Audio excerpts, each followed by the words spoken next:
Hi, and welcome to 3 Things in 3 Minutes. I'm Nersi. Today we are looking at Dice Throne Adventures from Roxley Games. It plays 1 to 4 players and plays in about 60 minutes, give or take 30 minutes depending on the scenario. What it's about, Dice Throne Adventures is an expansion to the original Dice Throne games, turning the dueling dice rolling mechanics of the original into a cooperative dungeon crawl campaign with some deck building elements.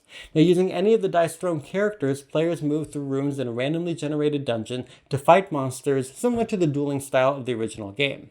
At the end of the dungeon, you'll go on to the next scenario to fight a boss in a much more complex duel. You'll also get loot and acquire cards that let you customize your deck and empower your character. The campaign goes back and forth until the 8th scenario when you fight the final boss, the Mad King. What I like, this expansion fundamentally changes Dice Throne in so many ways that it feels like a new game, adding some depth to with the dungeon crawling and deck building that the original needed to keep from getting stale, while keeping the core mechanics the same, especially since the original only really varied by the character matchups. The random dungeons with multiple layouts and multiple enemies also keeps each run feeling different and surprising, which is important because failing and repeating a level is not uncommon in the game. But the deck building in particular is what sets the game apart, giving you a chance to find items and customize your hero deck in a way that makes your character feel more powerful, which is also important since you'll be keeping the same character for the entire campaign. And since the players run the enemies, the logic behind their dice rolling is surprisingly straightforward, with the boss AI deck creating some unpredictability while still keeping it from being cumbersome.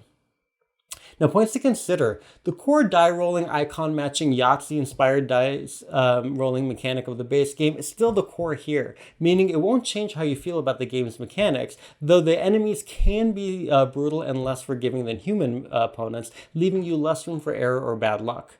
The game also contains all of the keywords, abilities, and tokens of all of the characters that have come before, and then some, meaning you'll need to look up ability rules far more often than if you're only playing against a couple of human opponents.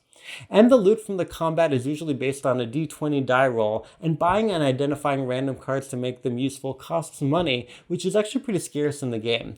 So that means that the deck building isn't quite as reliable as you might like, but hey, it's a dice game after all, and randomness is part of it.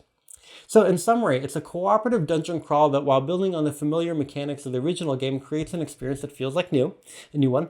The deck building is a welcome way to customize your hero and give it longevity, even if your ability to build the deck is kind of built on randomness. And the enemy die rolling is actually simple enough that it doesn't distract from the gameplay, though it can wear you down by being unforgiving and with lots of special rules.